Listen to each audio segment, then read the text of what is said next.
5, 4, 3, 1.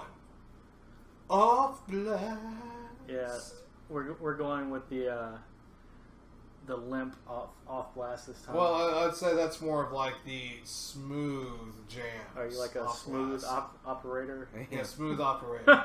Yeah, just sit there and just be like, off blast. And Sade off blast. Yes.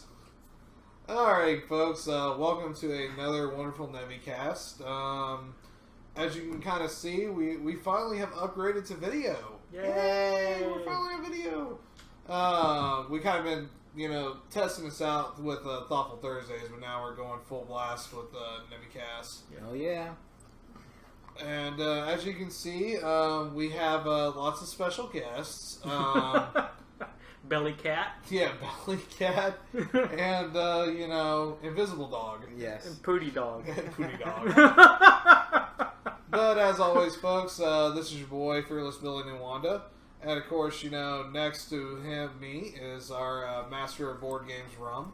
Hi. And then, of course, on the other side is our delivery man, Adon. Hey, what up? Man, a few words. And, we're just going to kind of go straight into it this week. For gaming news this week, the big thing for me was, out of nowhere, sudden Monster Hunter Double Cross came out. And, I was immediately ultra stoked, especially because, it's coming out this summer. That's which is sudden. I didn't think I thought it'd be more of a later in the year release. Yeah, it was the craziest thing. Earlier in the week, it got announced initially a couple days ago, and I was sitting there thinking, well, they'll probably put it out for late year, early January, February kind of release on the Switch. But no, they're actually putting it out really quick. It's not going to be anything super duper special graphics wise, but well, it is on the Switch, so. Well, I mean, the Switch though is actually capable of pumping out some pretty nice graphics. Yeah. But with this, especially because it was developed for 3DS first, it's definitely going to be an upport of the 3DS version of Double Cross. But it still looks really nice. So we're kind of looking at a jump from Monster Hunter Tri level to Monster Hunter 3 Ultimate level, which is for the Wii U. So they said that it's going to be 1080p when docked, 720p when it's in handheld mode. And they even have said that you'll be able to do. Not only can you transfer your saves, from the example. When it inevitably gets announced as Generations Ultimate, and comes here to the States, we can not only transfer our Generation save to the Switch version, you can even do cross-platform play. So for a lot of the folks that they still haven't been able to get a Switch yet, but they still want to play with their friends on Monster Hunter, they can actually pick up the 3DS version of what will probably be Generations Ultimate, and they'll be able to play that way. That's pretty cool. Yeah, it's really nice. I think it's I think as a result of that, I don't see the Switch version going 60 frames per second. I think it's going to be locked into 30 as well. But I mean, just the ability to play with your friends is going to be really nice. Not only that, I mean, the whole 60-30 thing, it's still playable. It's still playable at the end of the day. Yeah. So, I'm super stoked for that. And of course, that was a big announcement that I got for this week. Again, that's the crazy thing is everybody's still holding off for E3 right now. Yeah. So. Yeah, the big, huge announcements will be during E3. That's in what, 3 weeks, something like that? About 2-3 weeks from now. Something like that. Yeah. Yeah, it's gonna be really, really excited. Yeah, like I said, it'll be pretty interesting at the end of the day. Besides, Belly Cat over here. Yeah. Really nothing much more to report this week on gaming. I mean, yeah, that was the big story for me personally. So yeah, almost everybody's, except for Nintendo, is waiting for E3. So yeah, I mean, Nintendo right now, of course, they've got their ARMS demo going on right now. Yeah. I can't really participate in it too much due to IRL stuff, but for a lot of you guys, who are doing the ARMS test run, let me know how it's turning out for you so far. Because I'm kind of interested in that one myself. It's not like an immediate super buy for me, but because Mario Kart would take the top of that list. But ARMS wouldn't be too far behind. Yeah, that's what you said. Are you into survivor horror games? Not quite that much, but Why? What do you have in mind? Well, there's a couple of games that I saw because I was curious. And yeah, because I know we talked about this before, where one of your favorite survival style horror games was a game called Deadly Premonition. I don't know if you heard of that one, Jason. Have you? I think so. I think it was on X-Play or something a while back. Yeah. But did you find a couple of games that scratch that itch lately? Well, I was looking into it, and there's a couple that either came out or will come out. One is Scorn. The other one is Agony, and the other one is last year. Last year? And both Agony and Scorn look a lot like Resident Evil. So, I mean, there's nothing terribly exciting about those two, but with last year, you can play a serial killer, and the game takes place in the 1990s. And it's a cliche, it's a joke. But the neat thing, in my opinion, is that you can be the serial killer. Yeah. And you can put traps, set up traps, and you can hunt the jock and the nerd and the popular chick, all the stereotypes from the 90s. Now, there is another game sort of like that, Friday the 13th, the game. Okay. I was getting ready to mention that, because, it just released not so long ago. Yep. Yeah, it's one of those where you can play as Jason Voorhees. Mm-hmm. Okay. And you're at, what was it, the camp, I can't remember the name of the camp. Yeah. Anyway. Joy Fellow or something like that. No. Camp something Lake. Yeah, it's something Lake. Oh, goodness. Crystal Lake. Crystal Lake. There we go. Yeah. Yeah, it's kind of interesting because they also had different skins for Jason too. You could play as the different. Yeah, the different iterations of Jason. Do they have the Jason X? I think I did see the Jason X on at one point. Sweet. But yeah, you can play as one person plays as Jason. The other players play as camp counselors and people at the camp. And they're trying to get away from Jason. I see. And he has some of the most brutal kills. Some of them are direct copies from the movies. Okay. Yeah, they came up with some pretty good originals as well. Yeah. So they actually had one of the producers and directors of the movies had a big hand in the game. Oh, nice. So yeah. They even had the dude who played Jason do some motion capture stuff, I think.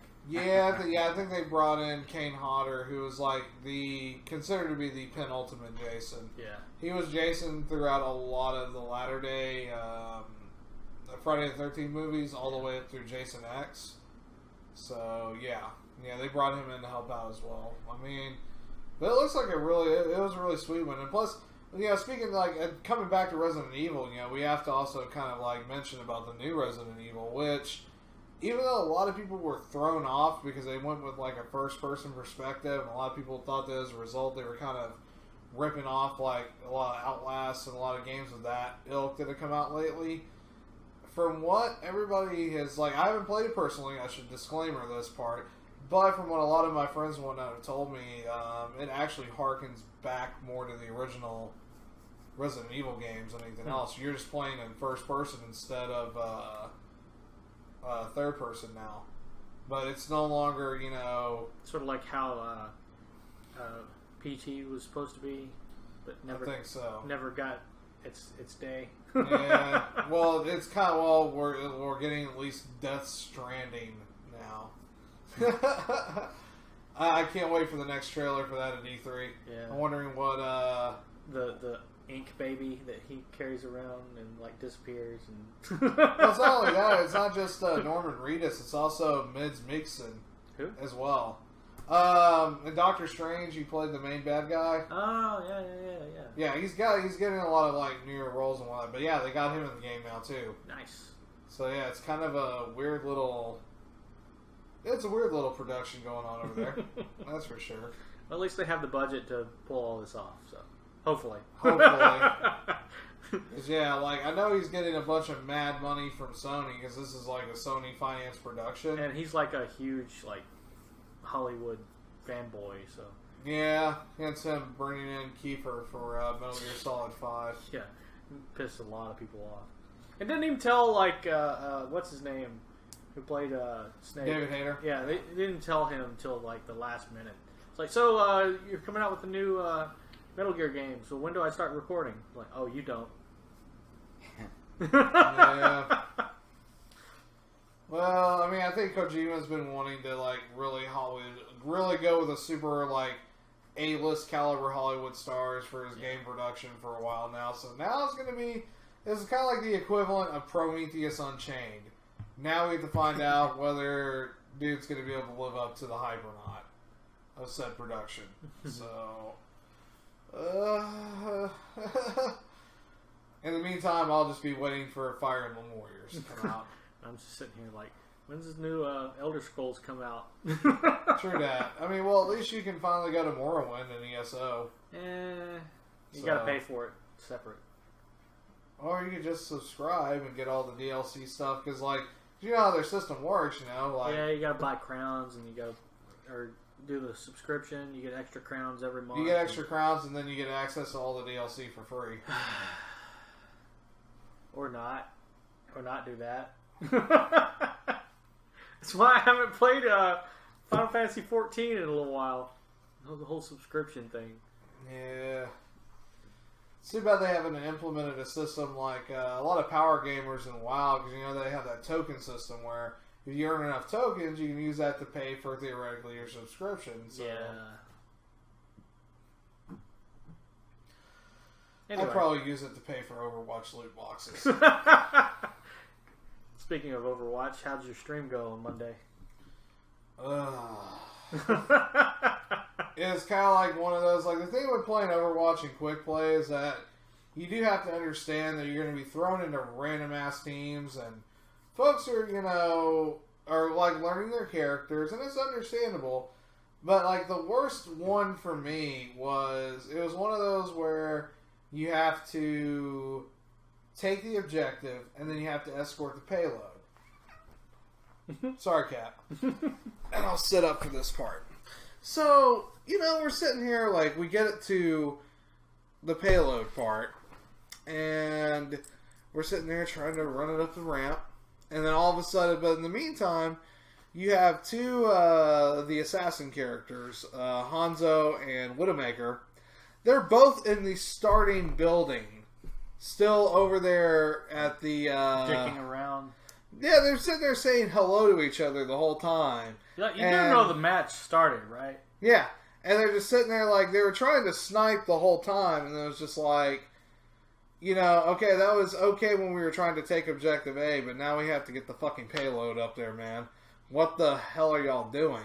Like, the whole, like, y'all could probably see it once you, like, look at my stream. You know, FM Panda plays Overwatch on Mondays. And, the whole time I'm just sitting there like, bruh, what are you two doing? Like, I mean, like, if you want to have a makeout session, you know, like, do it on your time, not on, you know, get the payload to the fucking destination time. Yeah.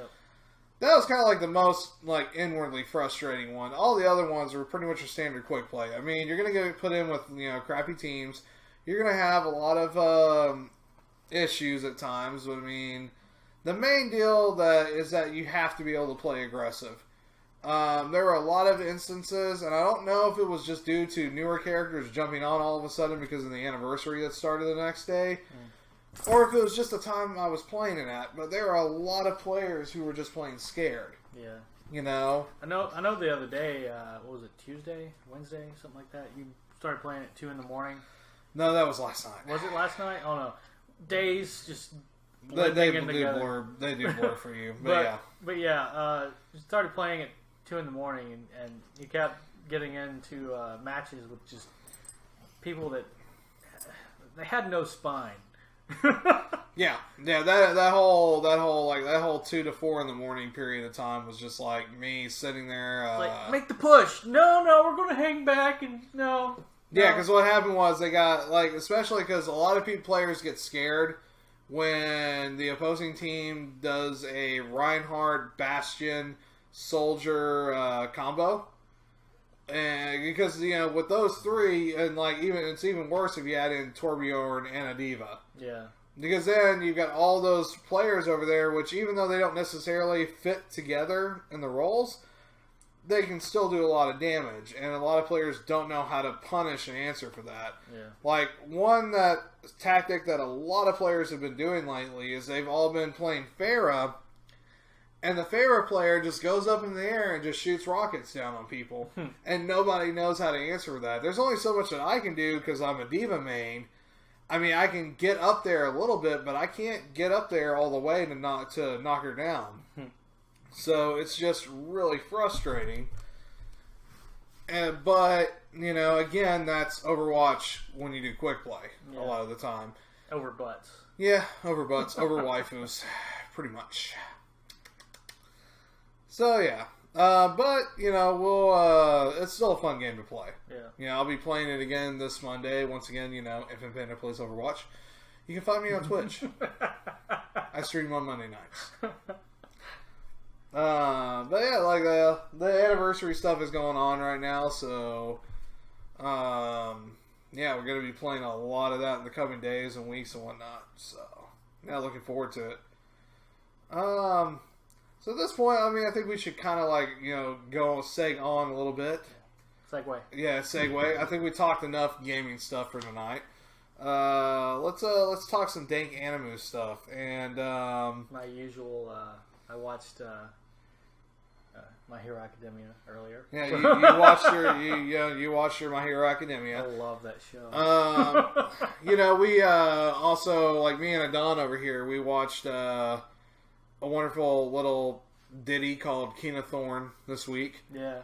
Mainly because we discussed that in quite detail on, Thoughtful Thursday, which, you can check that out on Thursdays up on youtube.com. Group. Just gotta keep plugging.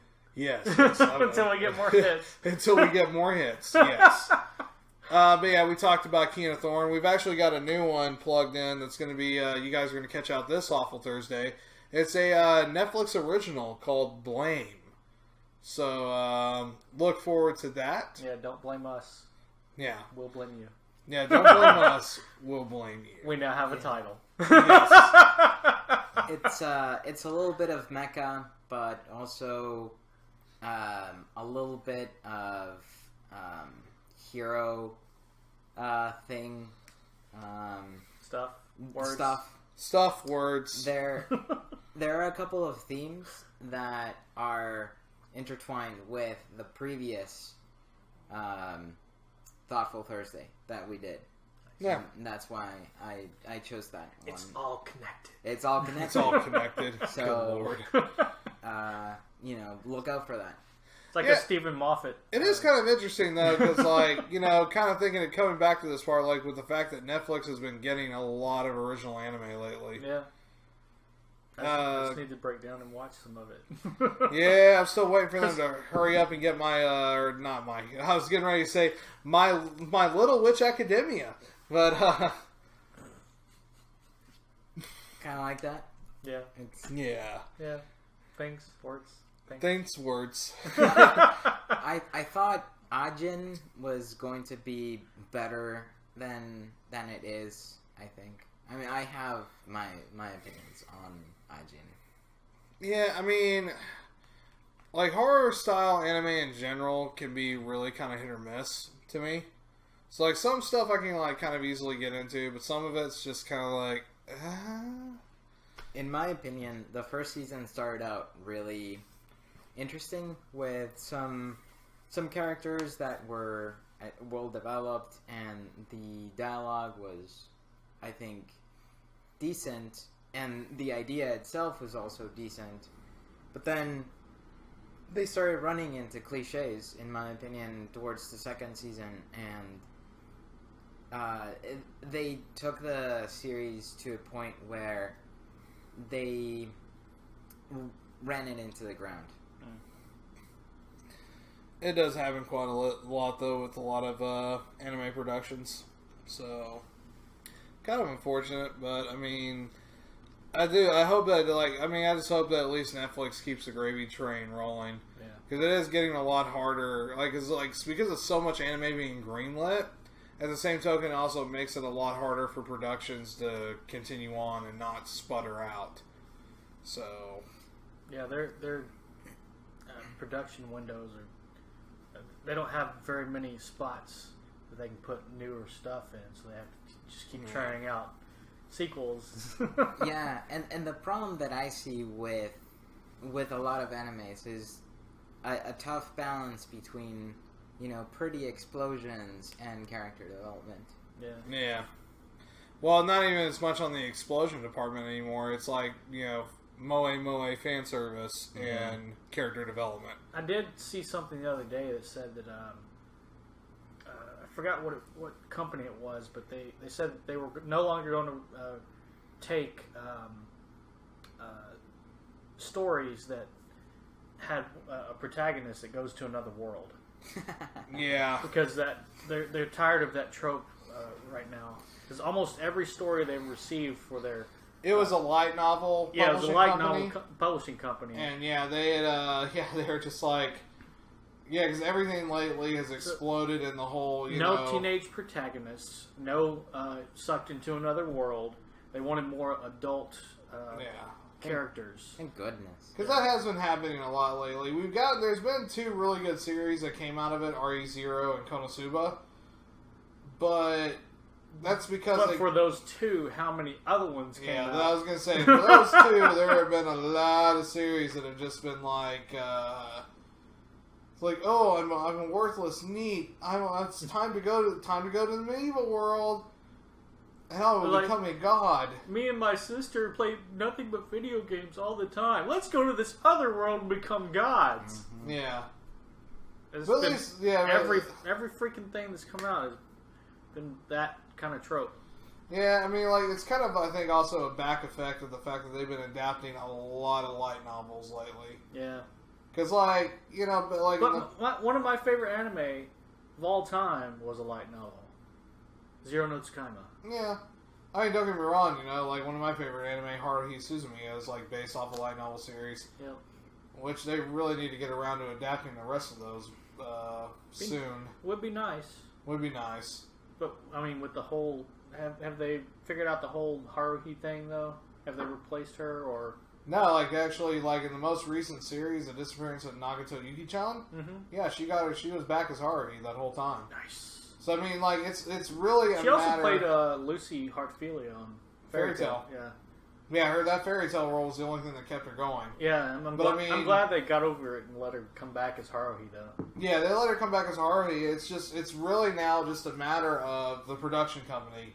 And it goes back to that whole deal. It's there's so much anime that's being greenlit that if you're not constantly being in production or just being lucky enough to where you can keep getting those windows, it's your show is going to disappear. Yeah. And then you have to be lucky if Netflix or be something as big as Attack on Titan be 2 years down the road and be able to come back. Be able to come back and then for only 13 episodes. Yeah, that sucks. Yeah. But at least we're getting 26 or 25 of My Hero Academia. True that. Yeah. I'll always have to go full circle and go back to My Hero. Yeah. So. Pretty much. The problem with that one is that it's another high schooler. Oh, with My Hero Academia? Mm-hmm. But it makes sense for the story, though. When you have just, the high schoolers that dropped out and become NEETs and just stay at home and do nothing, like Eromanga Sensei, the main protagonist, or one of the main protagonists, is a NEET that dropped out of school when her parents died, and her brother just takes care of her, and she's an artist for his light novels. Yeah.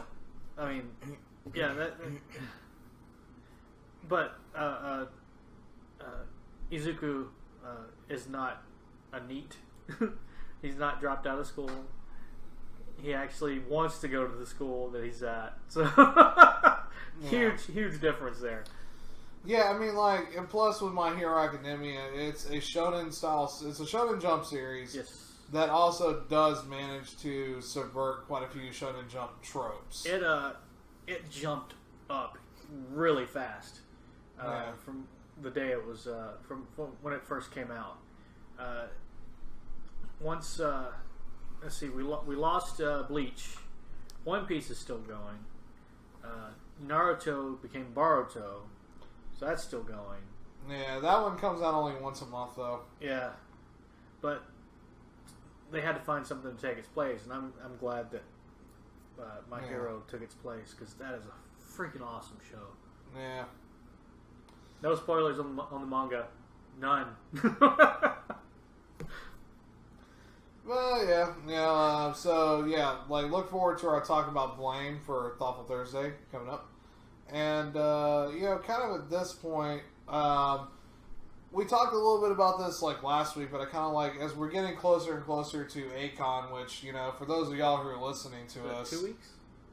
2 weeks away. A week and a half. Week and a half. No, yeah, week and a half, yeah. As we are all kind of Dallas-based, we go to A-Con every year. Yep. And, It'll be my first A-Con in, 3 years? 2 years? Something like that? I think 2-3 years. Yeah. It's been a little while for me. But yeah, I kind of like to take this, like, we're kind of like using this time to, like, talk about stuff related to cons and conventions, because it is kind of coming up to be summer con season. Mm-hmm. That's when all the big conventions start going around, all over the country. Not just Dallas, Fort Worth, but pretty much everywhere. But the one I'm more looking forward to is QuakeCon, though, because it takes place shortly after E3, so we get to see Bethesda's. Because last year it took place after E3. No, because QuakeCon's usually been in August for the last couple years. I mean, not right after. I mean, it took place after E3. I was going to say, stuff gets announced and then they show off. They announce things at E3, and then you get to see it personally at QuakeCon. Yeah. Yeah, usually they'll do a panel or two where they show off exclusive footage. So what was it, a couple of years ago when they did Fallout 4? Yeah. That was cool. Yeah, they did Fallout 4, and then they did also, a couple years before that was the Doom footage. Yeah. So, but for me and Adon, our main deal is, of course, A-Con, so we're looking forward to that. But, so for this week, I kind of wanted to take the opportunity and, we could really start, we could talk about some crazy con stories, because, that's the thing about when you go to a convention in general is that, you're going there for, panels, you go there for the dealer's room, you go there to socialize, you go there to play some video games. But one way or the other, you're going to encounter some crazy-ass shit that is going to give you a story to tell about for the ages. And on that note, I'd actually kind of like Adon to open us up, and because you got a couple stories to tell. I have a couple. And you've had some alcohol too, so you're jazzed up and ready to go a little bit, aren't you? A little bit. Yeah. So why don't you open us up, Adon? So, for those of you who follow us, I moved from Boston 5 years ago. No, 7 years ago now. Yeah, Shit. time flies. A long time. Yeah. Shit. And so I went to Anime Boston, which is the anime convention in Boston, of course, and it's very different, as you would expect, from A-Con in the sense that their attitude towards what they want to do with the convention itself is very different. In Boston, it's much more low key. It looks a lot more like Anime Fest than A-Con. And so they bring in groups that are more mellow, whereas A-Con brings more metal until very recently. They would bring more heavy metal Japanese screamo kind of stuff. Yeah, because a long time, like, Akon's focus has been, like, Visual K when it comes to the bands and whatnot, so, yeah. In Anime Boston, they would bring the Boston Orchestra and play music from Halo and Cowboy Bebop when it was out, and that kind of stuff. Yeah. Like, much more mellow, much more low-key, much more tranquil. And so because of that, the community there was at the same time much more mellow, and I was used to, or I thought that every convention was like that because I had never been to other conventions. Oh, lordy. And so I was naive, and so I had no idea what the fuck weapons check was. Because that shit didn't matter, and really, maybe it does now. I haven't been to Anime Boston in a very long time. We should go there. We should do something. I think you would like it. But I was, as soon as we hit the lottery. Yes. Exactly. And so my first ACON, I was living in a place where it took. I mean, by this time you know we're in Texas, right? So I was living in a place called Garland, which is about an hour and 15 minutes if you take the train from where it used to be with the Sheraton. Yeah. Downtown? Yeah, before it moved to the Anatole.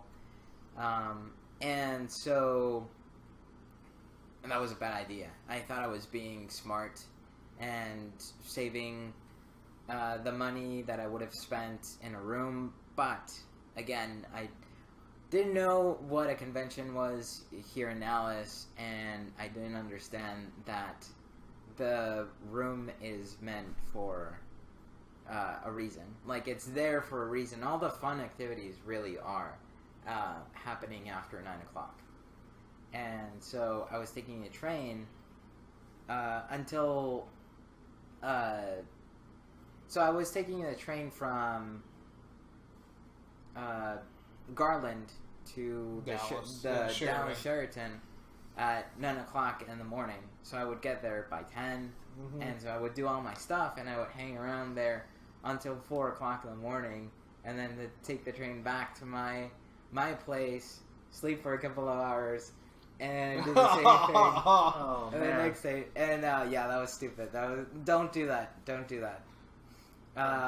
And so I was sleep deprived, and I thought it was a great idea to buy a dagger and be with it, hanging around like nothing, like in my back pocket.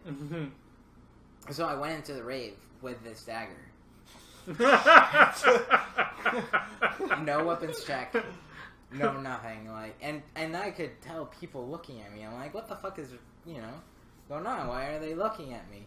So eventually one security person comes up and he's like, hey, and she was in the rave, and like she had a vest with blinking lights and shit, and I'm like, fuck, what now? So she says, come with me right now. And so, okay. So I go outside, and she says, can I see the dagger? And I said, okay. And so I show it to you, and I show it to her, and it was still in the small sheath that it had. And she tells me, is the blade hot? And I'm like, what? By this time, I was sleep deprived. I had no patience. I was acting like a moron. I was being deliberately an asshole. And she says, is it hot? And I don't know. I don't know if it's hot. I don't know. It's like, does it have a blade? Like, she was getting pissed off at me. And I'm like, okay. And so she pulls it out, and she's like, yeah, it does. So she takes me to security, and she tells me, we are going to kick you out, right? And I'm like, fuck. Why? Like, I have no idea what's going on here. And then as we're walking, it's like, oh, Okay. Yeah. Maybe it could be dangerous. Maybe. It's like, like, oh, it's okay. I'm just gonna pack a fucking dagger with me. Yeah, it'll be alright. I mean, because I'm not gonna use it. Like, I swear. I'm not gonna use it. I'm not a psycho. Yeah, that's what all psychos say. Yeah, exactly. Please believe me. I'm real honest. I'm an honest guy here. Like the guy who tried to stab Jason David Frank. Yeah, this past weekend. Oh, lordy. But yeah. So, I go to this... They take me to the security. And the security guy, like the main guy that was the head of security, he looks at me, and I'm with my cane. I have my cane because I'm visually impaired, as maybe you know by now. And so, I didn't have Kenzie at the time. This was actually a year before I got Kenzie. So, I just had my cane... And the guy is looking at me. He's like, "What's the problem?" And she said, "This guy came into the rave with a dagger." And I love how like immediately just goes into that like ultra serious like, "This man, came into the rave and he had a dagger." Yeah, and it was hot. It was hot. So hot. Yeah. And so he looks at me. He looks at the dagger. He pulls it out and it's like, ah, shit. And, he goes like, oh, yeah, it is. And so he starts asking me questions to see if I'm intoxicated or some shit like that, So he asked me, where are you from? And I said, I just moved from Boston, I'm here in Dallas, but I live in Dallas. I come from Garland. It's like, shit, from Garland? Yeah. How did you get here? The train. And he said, the train? Holy shit, so... And how are you getting home? And I said, the train. And he's like, holy shit. So you're going back like at 4 o'clock in the morning? Yeah, that's a plan. And he looks at Dagger, like he looks at me. He looks at her and is like, come on. Like, this guy just didn't know any better. It was just a stupid mistake. Like, give him a break. So he tells me, we're going to keep it here, but you are about to be kicked out. I'm going to overlook this because I know you didn't mean this. You obviously had no idea, but this is grounds for expulsion of the convention. And I'm like, oh fuck, okay, sorry about that. And then they kept the dagger, and then I just had to go pick it up the next time. But that's one story, because of sleep deprivation and naivety. And this is one of the reasons why, kids, it's always best to get a room at the con. Exactly. Now, I have a con story real quick. All right. Well, yeah. You got next, so go ahead and give it to us, Rum. All right. You remember when we first came to our first A-Con? We decided that we're gonna get a hotel like nowhere near the con.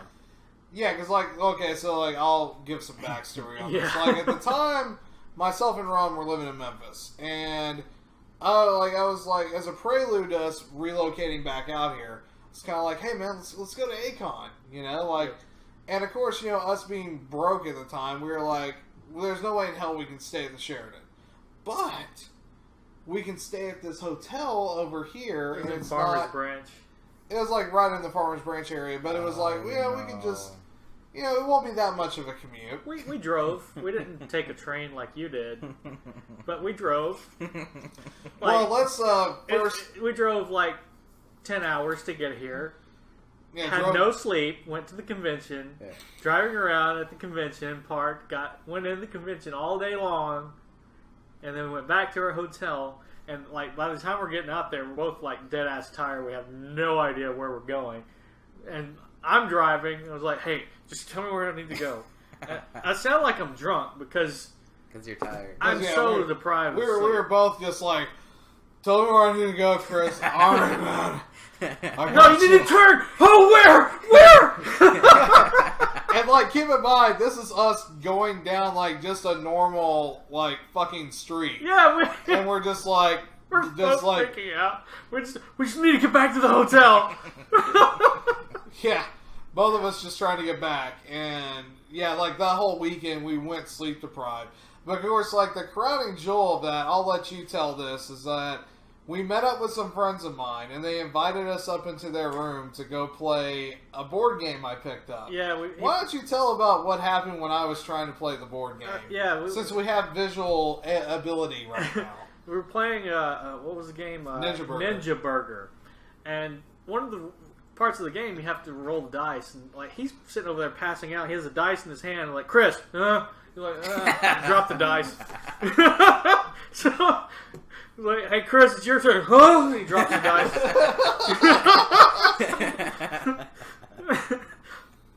But yeah, that was our whole weekend. The entire weekend, we were just so sleep deprived. Yeah, like I think one of the worst parts, like I was so sleep deprived that we would go to panels, and I would just conk out in the middle of the panel. Yep. And just like he's just sitting back. Like I remember one of them was like. We were sitting close to the front, and they had this slide going. Yeah. And every few minutes, you hear. And then, like, I'd wake up, and I had to bump him, like, get him to wake up. Like, yeah, and there was a couple times, like, when I'd wake up, and the poor guys from Udon Comics, they would all be looking at me, just like, "You poor soul," you know. Like, I'm sure, like, a lot of, like, you know, panelists are used to that by now, where they always get that one guy that's just kind of like, you know, that kind of stuff, but that one was nowhere near as bad as MTAC. MTAC, alright, well, this is the Middle Tennessee Anime Convention. It was the week, or the weekend right before my finals in college. So we go to MTAC. Didn't even look at the weather. Just went straight there. We had the hotel room and everything. Yeah, we got to the hotel room and we were just like, man, like Nashville is like nice, because like living in Memphis like we were at the time, Memphis is a very humid city by nature, because being right up against the Mississippi, being on the bluff, so like 80 degrees can feel like 120. Yep. And so we were coming from that over into Nashville, and we were just like, oh, this is so good, bro. You know, like we got the breeze going on. It's just like fucking fantabulous. And then Saturday rolls around. And then Saturday, Nashville. We had it was like a tropical storm or something like that. Not a tropical storm, but I mean hurricane weather came up or something like that. It basically flat like Nashville got hit with its worst flood in decades. Yes, during MTAC, and we got flooded in. Our hotel room was like. The whole hotel was like water everywhere. Yeah. We couldn't even leave. Yeah, we ended up having to stay an extra, like, what was it, 3 days? Or 2 days? And my finals were on Monday. So yeah, like, poor, like, Rum over here is having to sit there and make a phone call to his Japanese sensei, like, yeah, I'm sorry, but I'm kind of flooded. I'm stuck in Nashville. We went to MTAC over the weekend, and I can't get back. Yeah. Is there any way I can postpone my finals? Yeah, it was like... Kudasai? Yeah. Yeah, I mean, but... of course, but the funniest part about MTAC, though, was while it was, like, raining during the daytime one time... He was sleep-deprived again. I was sleep-deprived and he was driving. again, and I was driving one time, and I hit a puddle. And all of a sudden, you hear me wait. What did I hit? Did I hit concrete? Oh my god! And that was kind of where I learned my lesson. Too. Don't drive while sleep deprived. That's the lesson of this. Yeah, exactly. Don't drive while sleep deprivation is bad. Sleep deprivation. That's like all of our stories. It's just sleep deprivation. Yeah, like I do have one that I do want to share. How sleep deprived were you? Actually, no. Like, I wasn't really sleep deprived at all at this point. This like I'm actually kind of a bystander for this bit. Okay. But this is still kind of like a hilarious bit to begin with. Like, so... I think I know what this one is. Many years, I was staff at Mid-South Con in Memphis. And one of my main deals is I ran video gaming. Mm-hmm. And one particular year... I got in a couple of my classmates to come down and work on the film crew. So they were going around, they were filming panels, filming stuff all around the convention so we could edit it in some videos and send out and to help further promote the con. Yeah. Well, two of them ran into a friend of mine named Shorty. Shorty, that's basically a nickname. Yeah, dude was tall. Tall as fuck. Yeah. But had a heart of gold. He ran the dealer's room for many a year. And one thing that Shorty was known for, well, two things actually. One was for the fact that he had unbelievably crazy-ass room parties. The other thing was a concoction known as the blue stuff. Yeah. I never got to try it. Yeah, you never got to try it. But the blue stuff, I don't know exactly everything that went into it. But I do know it started with It started with a lot of alcohol. And then they put so much stuff in it, it turns blue. Yeah. It was so strong, apparently, to where Shorty always had to keep it in a... like a hard plastic type container. It would eat through it. Because it could eat through styrofoam. Yeah. It was that strong. It was like, well, like up to like one particular time, I watched somebody drink a shot of the blue stuff, and they immediately not only went completely red, but completely buzzed like that. Mm-hmm. Damn. So that's how strong this is. So keep this in mind over this next part. So two of my friends are working the film crew. One of them is single. The other one is married. And they run into Shorty, and they start downing some of the blue stuff. One male, one female, right? Mm-hmm. Yeah. And I'm sitting here, like, way down over in my corner, because I'm running video gaming, so I'm just, like, standing outside in the hallway, and just, like, you know... So, like, looks like we got a few people coming down. Oh, hey, there's X and Y. And, oh, shit. They look fucked up. Sure enough, they were just like, what's up? What's up, Billy? How's it going? You know, and I was like, man, y'all going to be okay? Because I know you're supposed to take her home at the end of the night or something like that, man. Like, are y'all going to be fine? Do y'all want to, like... I mean, I you know, because like I didn't have a room at the convention this time. I was like, I commuted because it was only like 10 minutes away from my house. I was like, are you guys gonna be okay? It's like, yeah, we'll be fine. And then I found out that they eloped that night. Mm-hmm. The blue stuff, powerful. But one of them was married. How could they elope? Well, like what I mean by elope was they sexed each other up. Yeah. Yeah. The blue stuff, powerful enough to make you cheat on your significant other. Yeah. Oh, man. Yeah. But yeah, like, Where's this blue stuff? We need to take that to the convention. I don't think they're like that is like, because I knew that was like a hell of an expensive concoction. Like, he would spend like hundreds of dollars like putting that shit together every year. Damn. And that's not even counting all the other alcohol that they would put in that room every year too. But it was like legendary. I remember one time I happened to wander in there, and there was like, you know, it was like myself, Shorty, and his brother Monster. You know, we're all shooting the shit, and you know, Jolly Blackburn's hanging out, like a guy who created Knights of the Round, Knights of the, I believe it's Knights of the Dinner Table. What? What is that? Comic series. Oh. And I'm probably gonna get shit for forgetting this too. Mm-hmm. But yeah, everybody just sitting around having a good time. Like, I'm just watching a vampire just sitting there making out with a girl, and like I think he got punched out and like passed out in the hallway or something like that. Nice. But yeah, like, yeah, Shorty was always a really good guy. And it kind of sucked losing him to cancer recently. Yeah. Oh shit. Yeah, he ended up like he was a fighter all the way to the very end, but you know, once he got diagnosed, it was just kind of a struggle from there. Yeah. And especially, like, I mean, when as somebody as tall as he was, I mean, you run into stuff like that anyway.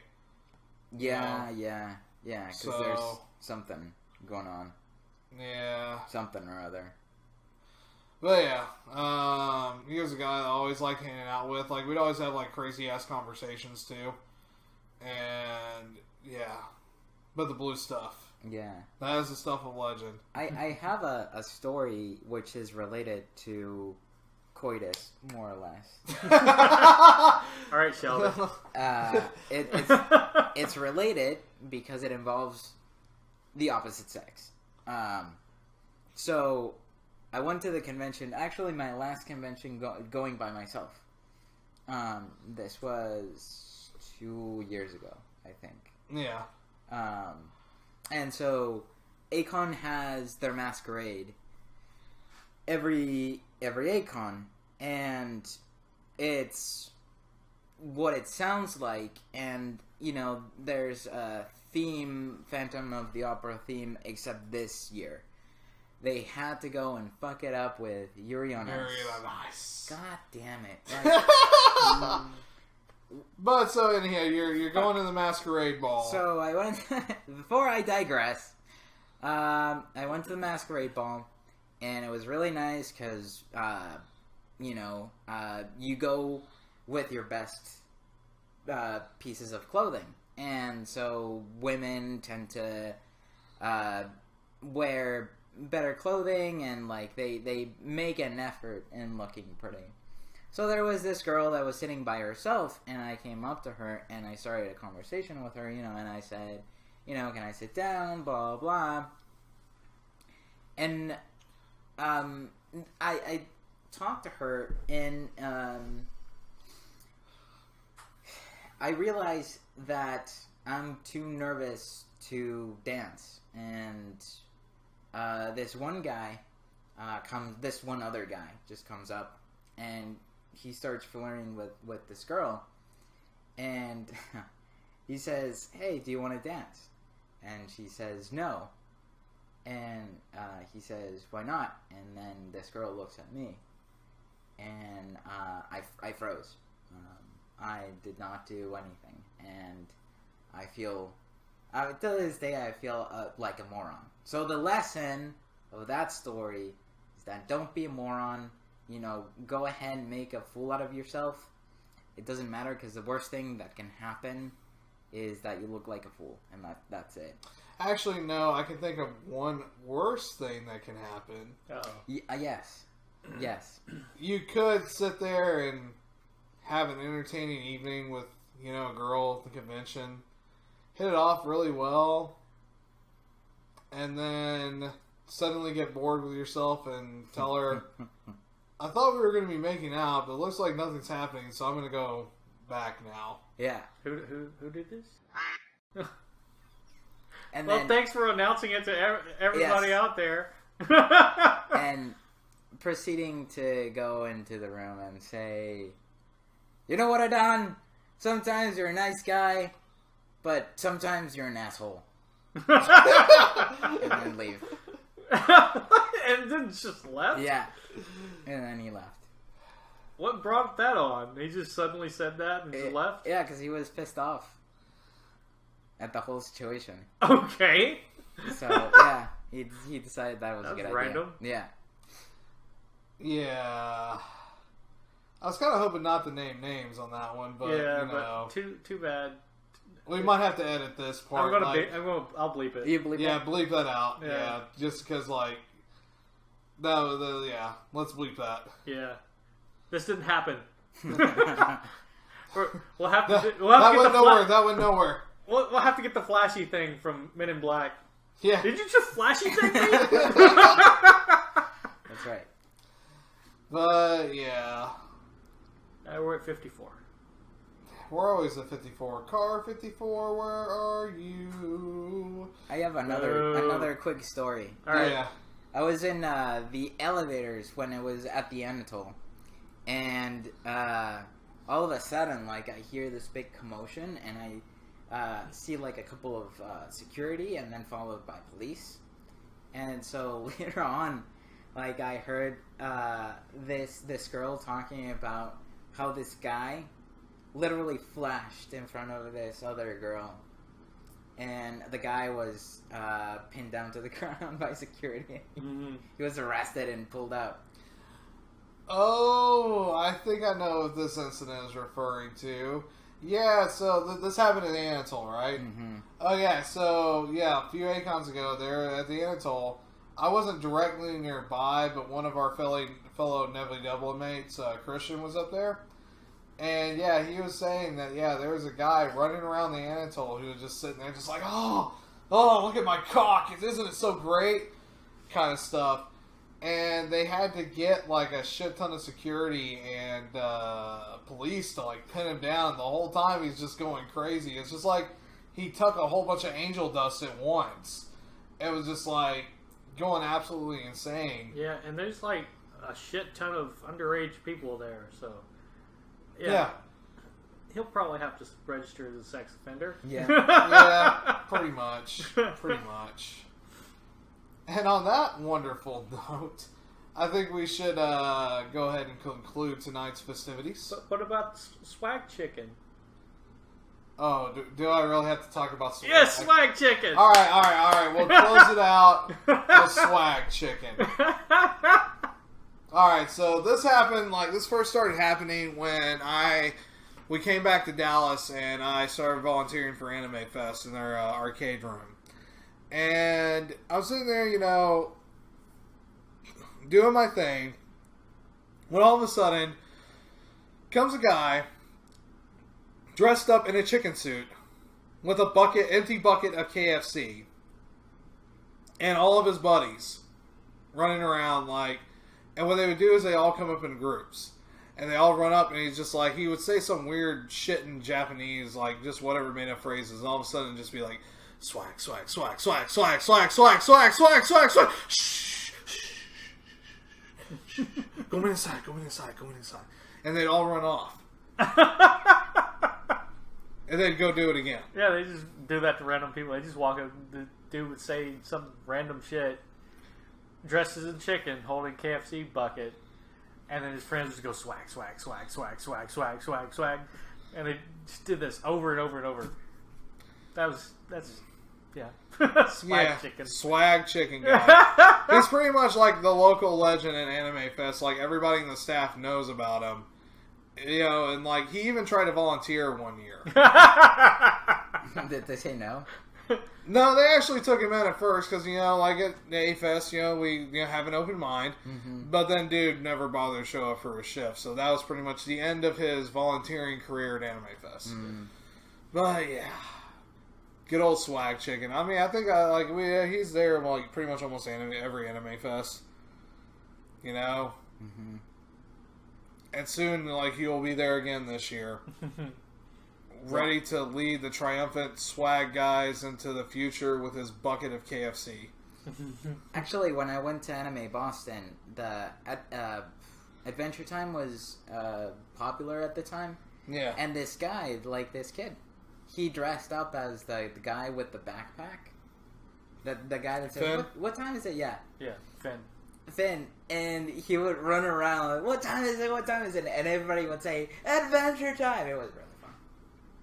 Yeah, well, that's a fun version of it. But then I remember one year there was a guy that was running around singing that stupid Fall Out Boy song, Thanks for the Memories. And the worst part is he had the cat earphones, so it was blasting out to everybody. It's thanks for the memories. And I'm just no. But seriously, we should probably wrap up at this point, because otherwise we're just going to... It's going to be less of talking about... that story. That story, and this story. But the main point is, of course, for a lot of you guys who are going to your first A-Con or Anime Fest, or any convention in general, even though the stories, when they happen at first, they might be the most annoying thing, they might be the most angry thing, they might be the thing that drives you insane. But the same token, it's going to be a fun story to tell. But you'll have a fun story to tell. It's memorable. Yeah. It's memorable. So, on that note, we're going to go off and go create our own stories now. So, once again, this is your boy, Fearless Billy Nwanda, and on behalf of the delivery man, on behalf of Rum over what here, up? I'd like to tell you guys good night and good luck. So, see you guys later. Click like, subscribe!